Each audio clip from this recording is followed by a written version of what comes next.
to kick off this series and give the first talk in this series. I think the paper has already been circulated to most of you, and I think it cuts at many of the key issues of our time, right? The question of what is digital public goods, what should be the relationship between the state and the private sector, how do we deal with big tech companies, and how does a country like India in particular deal with big tech companies, where there are certainly jurisdictional issues, but at the same time, as many commentators, including I think Arun in his paper, have pointed out, how many of these technology policy conversations play out in India will have ramifications for other parts of the globe, and India should try and chart its own course of action and not merely emulate what is happening in other industrialized economies. Let me quickly introduce Arun and Balaji, though I think most of you do know them already, so I won't give a long introduction. Arun is a PhD candidate at Fletcher School and also a volunteer at iSPIRT. And Balaji is a professor at IIITB and also a founding member of the Institute Center for Information Technology and Public Policy. So before we start, just quick housekeeping rules. We will be recording the talk as well as the discussant comments, and we will then turn off the recording during the discussion so that we can have an open and free chat.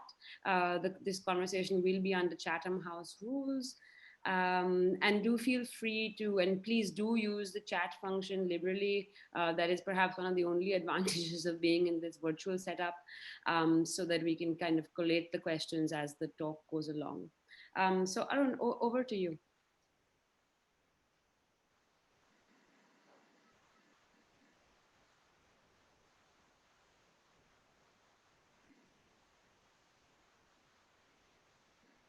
Arun, you're on mute.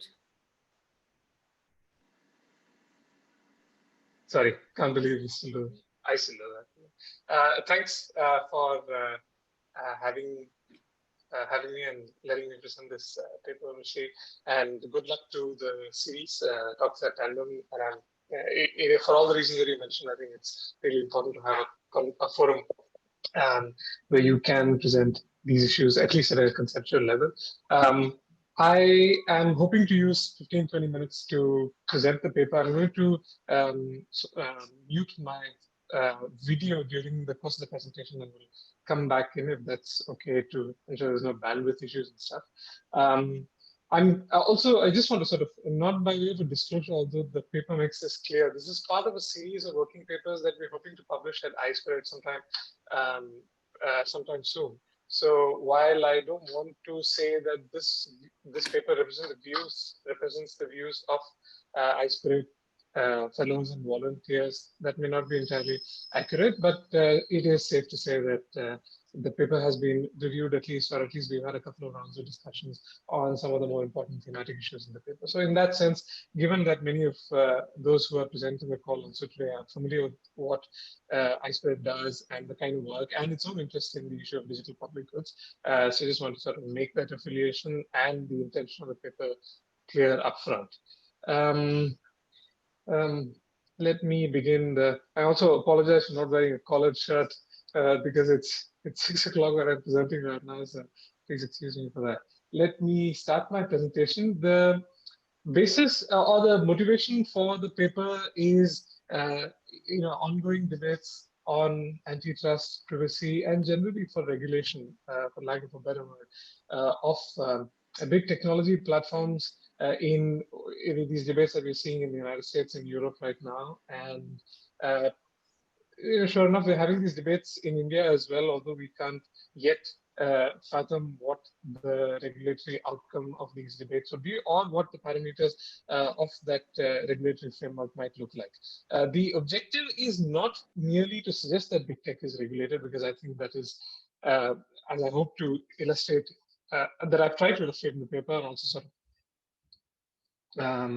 attempted to do by illustrating through case studies, is that regulation of big tech, however innovative your framework might be and however suited it might be to the Indian context, may not necessarily yield the outcomes that we desire with regards to larger social goals, such as affordable access or inclusion in the digital economy in a meaningful sense. And so it is incumbent perhaps for India and other emerging markets to think about how we can refashion these platforms um, as potentially as digital public goods, although DPGs are just one way of doing this. Um, this paper talks about DPGs because the literature, because first of all, this is how we would like to fashion the work that iSPIRT has been doing so far, and also I'm sure the many number of digital platforms that will be built in India over the coming years.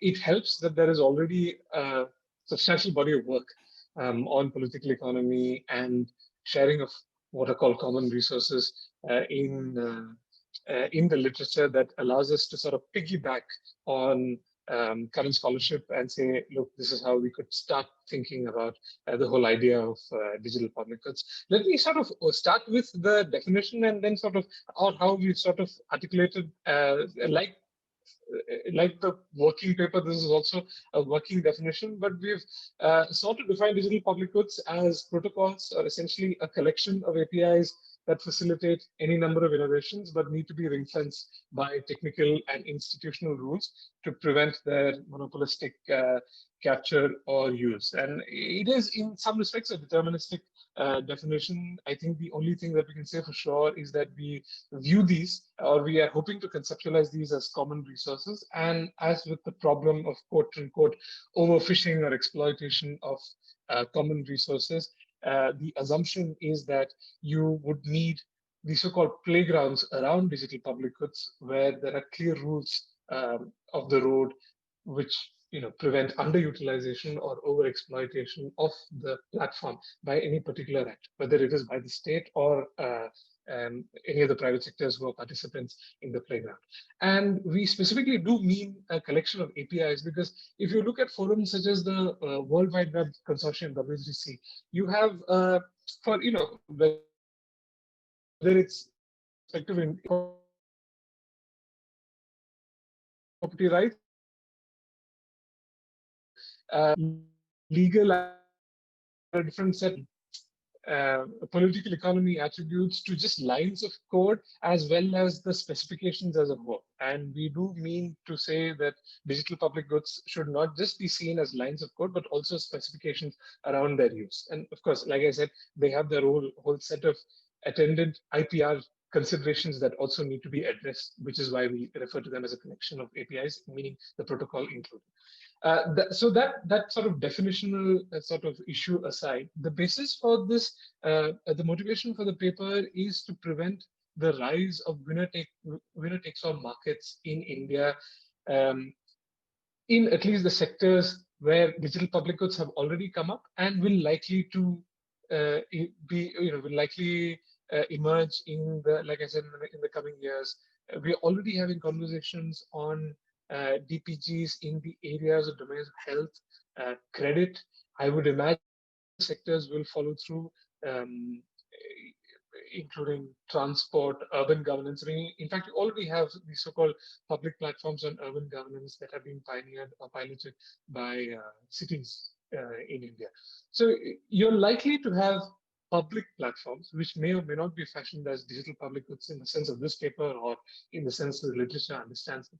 But in any event, it's important to ensure that the creation of these platforms do not create, in turn, private actors who essentially capture the entirety or the lion's share of the value chain, or at least whatever value can be accrued from it. And this is what we are seeing with, the Tandem itself has a great paper on big tech. So I don't need to go into the problems of big tech or the way in which vertical integration happens and so on and so forth, and the inadequacy of existing regulatory frameworks to deal with the problem. But to say that if the value of startups or the value of even established technology companies are dominated by a framework that prioritizes their engagement metrics or acquisition metrics. If you treat users as data points, and this, whatever we talk about the regulatory framework, this fundamental business model for evaluating the worth of startups and business and established businesses, whether in technology companies or technology companies that are looking to move to traditional, quote unquote, traditional sectors. If this model does not change, then there is no incentive for a startup or a established company to stop at fashioning themselves exclusively as platforms. The race for eyeballs will likely, and history seems to bear witness to this, the race for eyeballs will eventually result in a race for capturing the underlying infrastructure or the networks on which the platform runs. And there's no reason to believe that this will be any different from what has happened in Silicon Valley and their operations across the globe in sectors such as health, credit, or transportation. And this may happen not the movers of this cannibalization of the underlying value chain may not just be Silicon Valley players. They could well be monopolies in India or big companies in India that are interested in getting into these sectors. And it's fairly obvious to suggest that questions of vertical integration don't yet have an adequate regulatory framework. We're seeing this in the United States right now. Europe has had several attempts to get its framework right. And it has, to its credit, the European Competition Commission has come up with several novel principles, but they don't seem to have made any serious dent in the functioning of these companies, primarily because the solutions to the problems addressed by or attempted to be tackled by regulation, at least in the EU, have essentially taken the form of big fines, which I think I have the statistic somewhere in the paper, which essentially do not even. I think the biggest fine that has been imposed by the European Commission so far probably is less than the quarterly revenues in 2020 of Alphabet or any of the big tech companies that rely on advertising.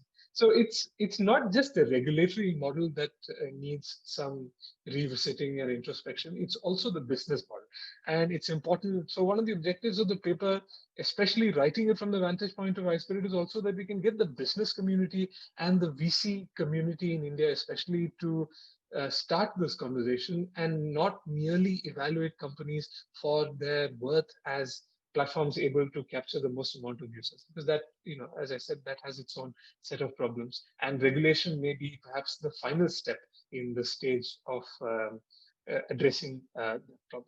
It's also clear that the Indian regulators, if you and I'm glad Amol is here, because one of the more interesting speeches that I saw that came out of the Competition Commission in India in 2020 is a speech that was, I think, given by the Competition Commission chairman at a CUT seminar. I think this was before, in February, many years ago, where he essentially spoke about the need to start thinking about a regulatory framework that addresses all these problems. But I think, and at some point during the presentation, I'll send the link to that speech. He mentioned that India should not blindly mimic what is happening in the United States and EU in terms of regulatory models. But at the same time, I think what was concerning in that speech is that the Competition Commission chairman also said you have to keep competition away from larger attendant issues of digital regulation, such as privacy and data protection, which seems to be, I don't know whether his views or the Competition Commission's views have changed since, but it seems to be somewhat of an article of faith that has emerged in the last couple of months in the United States and Europe, that you can't keep antitrust issues away from larger questions of data protection and privacy.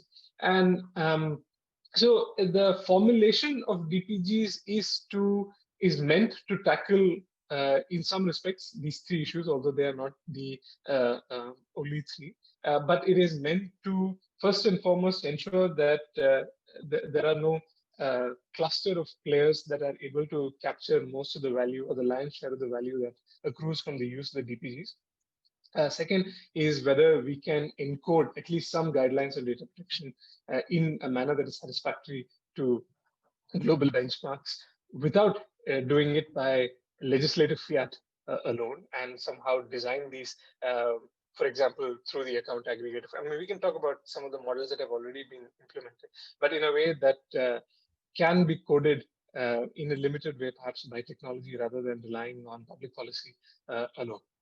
Now, I mean, I've already gone through the definition, and as with any other public good, digital public goods can also be classified as pure and impure, in that there may be some impurity in the otherwise non-rivalrous and non-excludable nature of these public goods.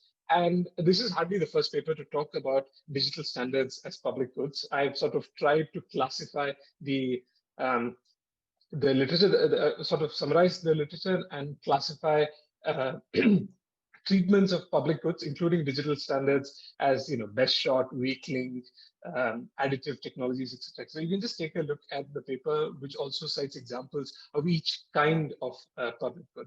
Um, it's very clear, with the benefit of hindsight, we can also say that open sourcing these technologies or open sourcing these digital public goods is hardly a solution to larger questions of underutilization or overexploitation. I think anybody who even remotely looks at the examples of Linux as well as Android can say that open source, which has its own set of advantages for a number of other reasons, open source alone, open sourcing software alone or lines of code alone may not be able to refits the value capture of these platforms by any particular company. Zero-rated digital platforms, for example, they are illustrations of what the literature calls club goods, in that they ostensibly result in walled gardens.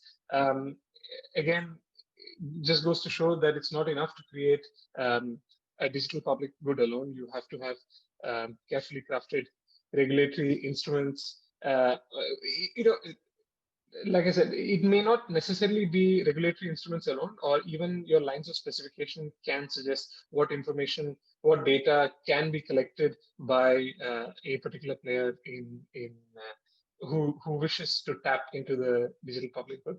The more complex questions result from issues surrounding the ownership and use of the digital public goods. Like I said, this is the first in a series of working papers. We hope to tackle the issue of standard setting, which is really at the heart of creation of these digital public goods. I, I think it's safe to say that I mean, at least from an iSPIRT standpoint, although these are fashioned as digital public goods, for a number of reasons, it may not be prudent um, to have the government as either the creator in terms of the entity or any public entity that is creating these standards, or as the custodian of these standards. First of all, this does not reflect good practice in any modern economy. Most of the standard setting organizations are either private or have some sort of a public-private framework. Then there are questions about who gets to create the standards, even within a private standard setting body. Should you follow the IETF model, where affiliations are disclosed, but there is no concept of a member in that sense. There is no formal status of a formal membership status or procedure for applications? Or should you follow the IEEE model, where companies clearly send representatives to standard setting forums, and these companies should be involved from the beginning of creating these digital public goods? Or should you follow a hybrid model in some respects, like the World Wide Web Consortium, the W3C, has a core group of full-time staff on a number of issues ranging from R&D to legal to the developers themselves. But companies then provide inputs on. So in that sense, there is some sort of curating. The W3C has some ability to curate the creation of the specification, or identify the platform that they want to create, on which then companies chip in, and they send representatives identifying themselves clearly as representatives of companies. So the question of who should supply digital public goods is, again, there are no easy answers, but what we have tried to do in the paper, I'm going to sort of conclude with these, is I'm not getting to the case study right now, but we can sort of get back to the issue of the discussion, is to identify 3 regulatory propositions that we believe have sort of become entrenched dogma, not just in India, but also India post 1991, but also sort of are taken as articles of faith in the United States, EU, and other major jurisdictions. The first is that, and in fairness, some of these propositions, as well as the if you go through the paper, if you haven't already, they may seem like familiar to you. For example, for someone who's working on antitrust issues, it may seem like a very broad restatement or summary of the debate that's going on. We apologize for that, but the overall objective of the paper is to sort of synthesize some of the literature that's, from all important themes or domains and sort of bring it to bring the issue of the DPG at the forefront. The first regulatory proposition is that natural monopolies are good as long as they benefit the end user, and regulation is only required to prevent vertical monopolization. In India, recently, the Competition Commission, I think, prevented, I'm not exactly sure what was the final outcome. I think it prevented the sale of Future Retail to Reliance Retail, just indicating its traditional strength, which is that it has the tools to analyze horizontal monopolization, but perhaps not vertical integration, as the speech of the Competition Commission chairman in February indicated. But in the United States, too, where this view sort of emerged from and became a dominant sort of antitrust principle, the idea that consumer welfare should only be evaluated in terms of lowering prices, even if those prices lower only in the short run, is now being challenged seriously from many corners, including not least by the so-called hipster antitrusters who say that there is only one way to prevent vertical monopolization, and that is to structurally segregate or break up big tech. There are many difficulties in following that prescription, breaking up a structural segregation of big tech in India, not least because the regulatory capacity in India of the Competition Commission is, I think, pretty limited. If you have thoughts that suggest otherwise, please feel free to share with us here. Not just the regulatory capacity of the Competition Commission, but the segregation of vertical monopolies can also prevent, this sort of Schumpeterian possibility of innovation, in that innovation does come from your ability to move from one aspect of the supply chain to another. The question is whether you can strike this fine balance between preventing one company or a set of companies from cannibalizing most of the value in that supply chain, to ensuring that people can sort of move in from, companies can move from rung X to rung Y of the value chain, where there is a greater returns to profit. So it's not at all our intention to suggest that you should prevent the accrual of value to companies from any aspect of the supply chain, but structural segregation of vertical monopolies essentially forecloses that possibility altogether. And it also prevents, the case study that the paper identifies is that of the worst practice of the global air travel playground, where global distribution systems, I'm not going to get into that except to just sort of summarizes global distribution systems such as Sabre and Amadeus, where, of course, fashioned as private companies, they're listed on Wall Street. Because they have created this model where a Sabre or an Amadeus or a Travelport essentially creates locked-in contracts with the online platforms, Expedia, Kayak, most of which are owned by one or two companies, most of the online search engines. And because of the lack of interoperability, essentially, not just has the playground become susceptible to capture by a larger tech player, which can, quote unquote, disrupt this playground, such as Google, as we are seeing with the use of Google Flights and Google Travel, generally speaking, but also essentially results in a highly inefficient market, which is not interoperable at all, and for whom fares are essentially determined by one or two players. We may get the illusion of choice when we go to Kayak or Expedia, but the fact is that most of these companies are owned by one or two larger holding companies. The second regulatory proposition, so bottom line for the first regulatory proposition is that we should not merely be thinking in terms of structural segregation alone, and we certainly should not be thinking in terms of consumer welfare in terms of lower prices, at least in the short run. Second regulatory proposition is that the state should only support or guide the private sector in its provision of public goods, not produce them itself. Be frank, we don't really have, even our own thinking on this is just evolving. There seems to be broad agreement, for example, among us at iSPIRT that you should not have the state creating as well as being the custodian of digital public goods. There are a lot of inefficiencies associated with the state. Um, the example for of Arogya Setu is one. The moment the Indian government became the custodian of Arogya Setu, the number of updates that were made to the app essentially cratered, and that app is useless for all we know today. So the state's inefficiencies in terms of bureaucracy, the lack of agility, etc., is all well known.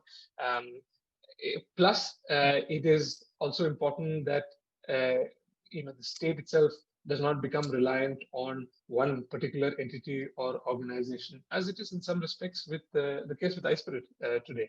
So in an ideal situation, we would have many technical standard setting organizations that are able to draft specifications, provide them to the government, which then initiates an open and transparent consultative process. But I fear we may be months or maybe years away from that kind of a process. There are many models to sort of not bypass, to sort of address this issue of public-private engagement in the creation of technical standards. One of them may be ironically, what China follows. It has a entity called TC260, which is the primary standard setting body, if I'm not mistaken, in China for the digital economy. TC260 does not have, and I think I'm right, TC260 does not have any mandatory powers. I think it can only sort of what it does is that TC260 regulations that are vetted and approved by, or draft specifications that are regulated and vetted by TC260 invariably find their way to various public policies or guidelines that are issued by public departments or including the Chinese the overarching Chinese cybersecurity law. So the fact that TC260 is a public entity gives it some sort of informal clout, and companies including foreign companies which are allowed to participate in these standard setting organizations sort of compete for the attention of the TC260, knowing that these standards will eventually appear as public policy. So I mean that's just one way. There are many ways to, but we certainly would not like the heavy hand of government to determine the process of creation of standards, which are at the heart of DPGs. Last proposition is that industrial policies for technology are not necessary as long as value chains are competitive and free from capture by any single market player. This is a dogma that has become entrenched in India even primarily from the 80s and certainly after 1991. But the experience of most economies, especially in East Asia, where this cluster theory, so-called cluster theory, has been applied robustly, seems to indicate, and not just in East Asia, in Taiwan and China and South Korea, but also in Silicon Valley and in Boston.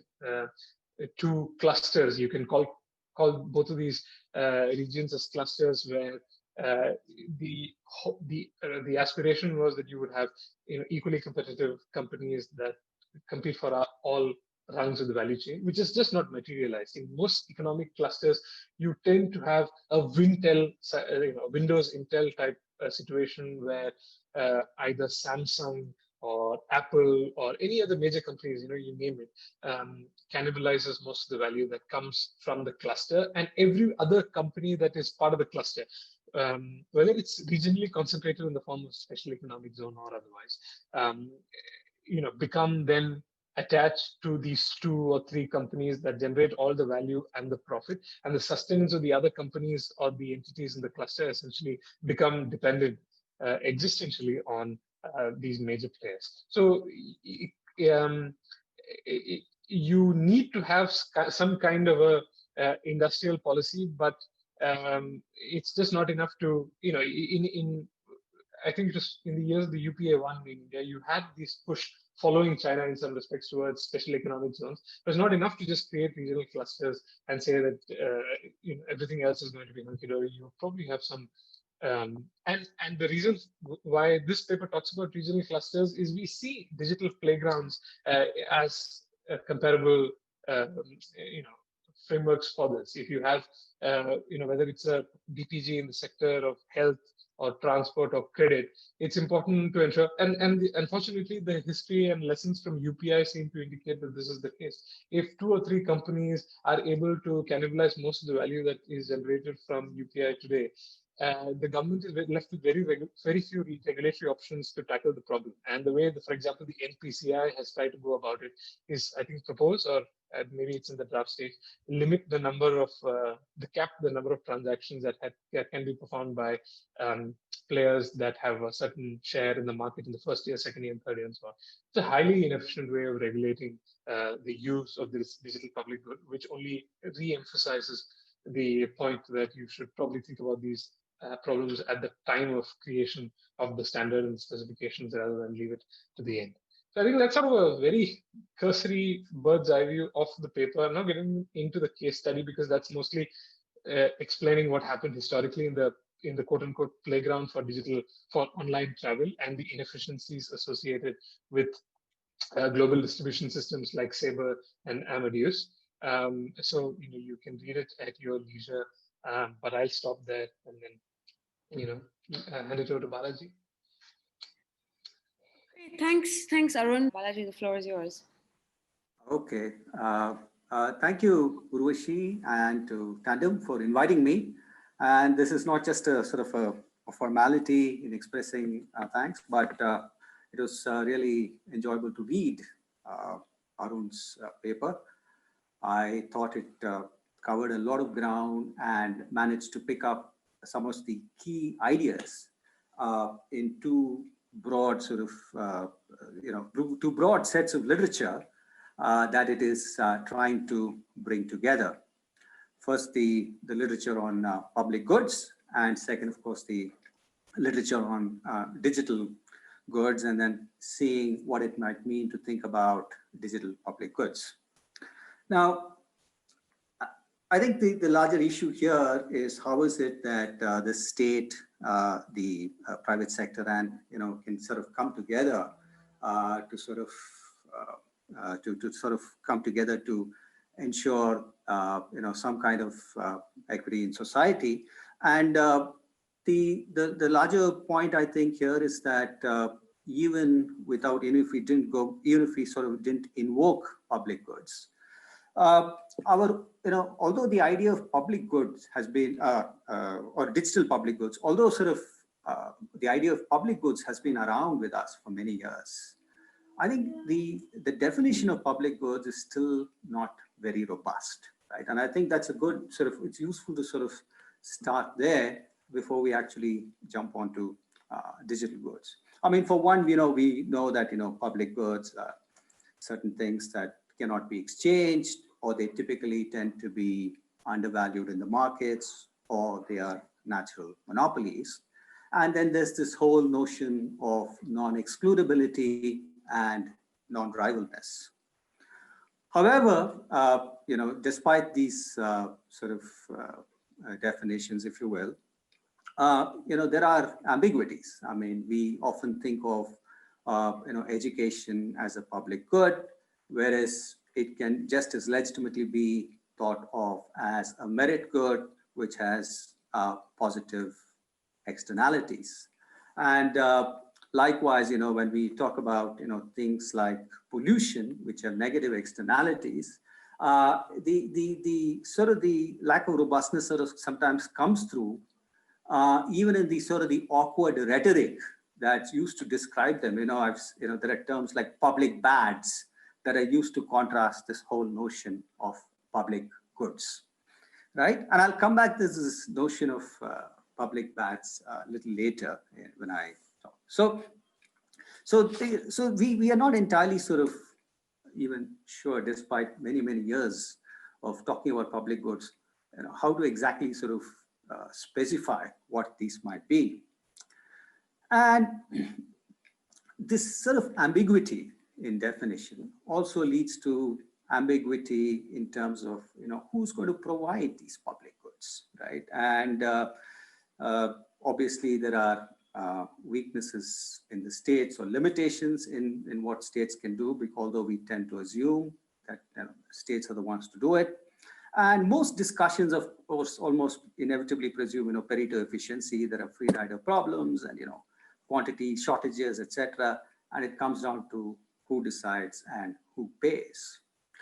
Now, it's against this sort of backdrop of sort of intellectual ambiguity about what public goods are that we are sort of now confronted with digital goods, which come with their own set of characteristics and features. Not that they were entirely absent in the past, but then we now have to deal with them on a significantly larger scale. For instance, the whole sort of idea of very low marginal cost of production, the whole the significance of network externalities and how we actually are going to cope with them. Like the paper talks about, it talks about how our, on one hand, it also it does a good job of sort of mentioning all the limitations in our understanding of public goods, pure public, impure public, etc. And then it goes on to talk about how, it uses this sort of the growing web of sort of connections, the combinatorial expansion leads to sort of these network externalities that often tend to create these large monopolies. And I guess the big question is how are we actually going to confront and deal with this problem.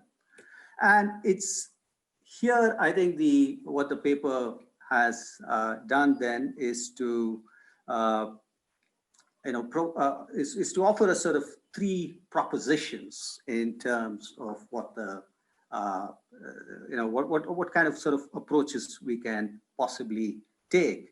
And those are, as Arun said, these have been sort of accepted in a sense.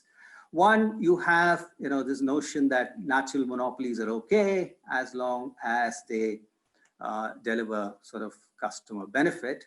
And, the only goal is to prevent vertical integration.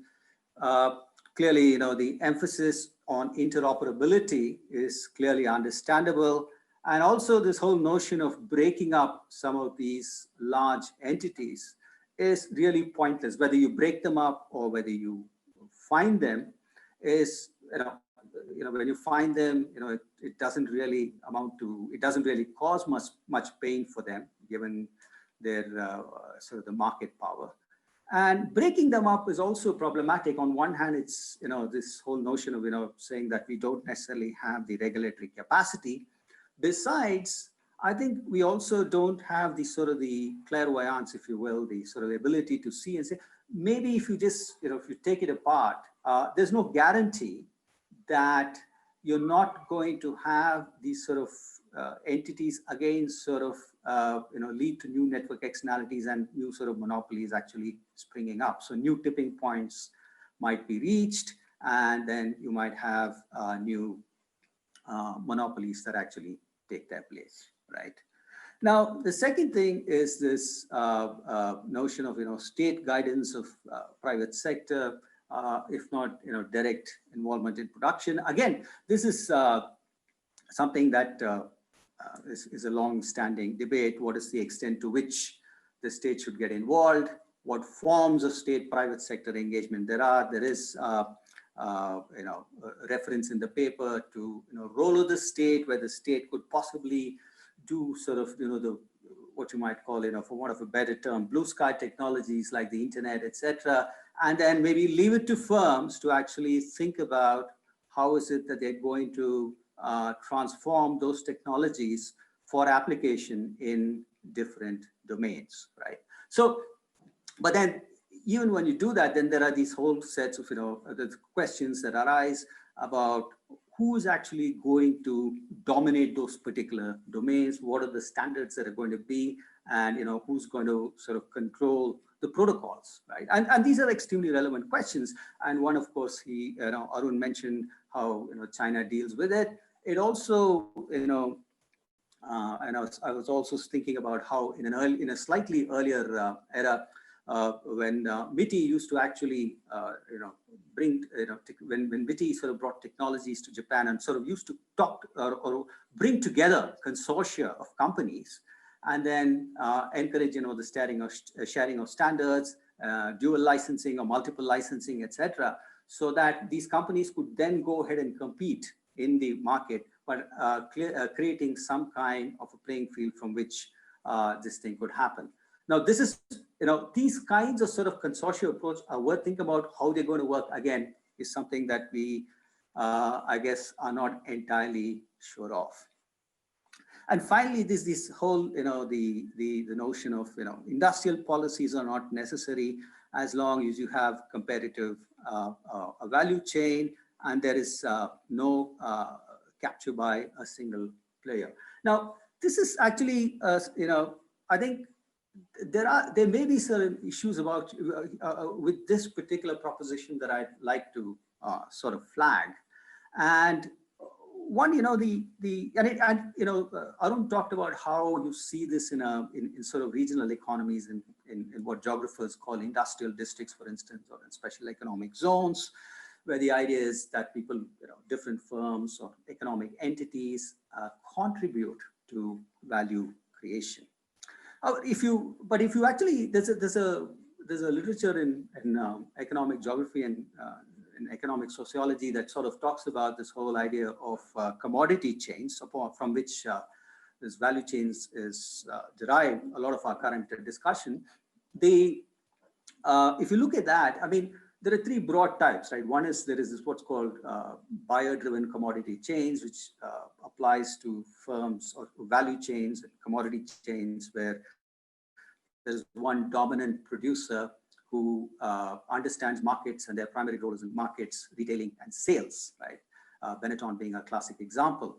Then you have producer-driven commodity chains, which actually understand manufacturing processes, which bring together technologies and put them together. Car makers, aerospace companies, etc., are examples of those.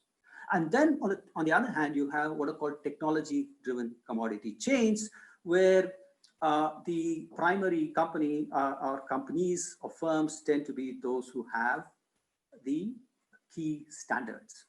In these commodity chains, in these value chains, there are two things to note. Who the entity that actually controls the commodity or the value chain has, one is the economic might. What is, who gets the maximum value? And then there's the whole governance question. What is the key knowledge that they're actually controlling? And in these so-called technology-driven commodity chains or value chains, it is that technological standard. And I was sort of, I was thinking of the example that was given later about how Google has come to dominate the travel market. And the dominant technological standard, despite its sort of, has been its search engine. And even though it has managed to license its, the other parts of its travel sort of travel product, that has not prevented it from gaining ascendancy, right? And so as a result, you have a situation where you have multiple brands, but they only, they conceal the nature of ownership and governance in the marketplace. And which also sort of relates to some of the debates that we seem to be having in our country now about saying we have to become parts of these global value chains, and that's part of that's part of the sort of the economic strategy for the country, without adequately asking the question, what are the kinds of technological standards that we're going to contribute to? To be sure, it's possible that every firm in the value chain has certain contributions to make in terms of certain sets of standards, but there is going to be one determining standard, or the one that sort of is an overarching standard that's going to determine what falls into place into those commodity or value chains, and that is extremely crucial. And in terms of sort of determining that we don't necessarily get locked into those commodity chains, whether it's for production or for consumption, okay, I think it's very crucial that we think about this in a sort of, shall we say, in a hard-headed fashion. Okay, so that's the other thing. Now, and of course, the two examples that are provided, one about how really you don't have, in the digital playground, you don't necessarily have sort of enough distinction between roles, and what that has led to in terms of consequences for the global travel industry, with the distinction drawn with the payments in India, and how a certain division of labor, if you will, has led to somewhat better outcomes. So in that sense, I think the paper has covered ground. But I think in terms of what it is that I think the paper may take up, or sort of people who are associated with this larger project, since this is a series of since this is part of a series of papers. One thing that occurred to me is that although this paper refers to India, I think it's useful to take up this whole notion of global public goods, right? Now, what are global public goods? Those that, where it's sort of this whole question of non-excludability and non-rivalness applies across a global level and across a number of countries. And when you look at this whole notion of, excludability, doesn't necessarily, it doesn't sort of necessarily apply in a traditional sense, not as rivalness, because our traditional notions or conventional notions of public goods are very territorially bound, right? But when you think about global public goods, excludability goes out of the window because there's a gap between production and where consumption takes place. Rivalness also goes out because if you take things like, rise of sea levels and so on, it affects different places differently.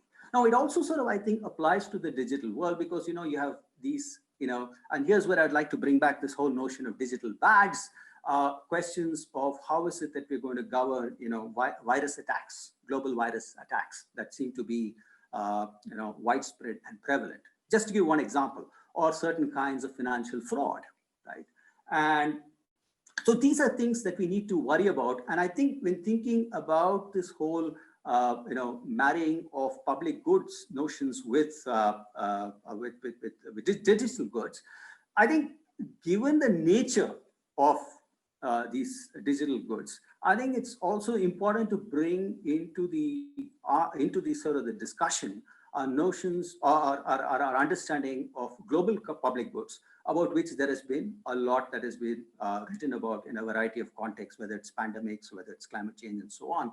I do think incorporating that could potentially make for a richer conversation. So let me stop here because I don't want to go on and on. I think I'd rather be a participant in the discussion. Great, thanks for that, Balaji. I think those are really insightful remarks, lots to chew on.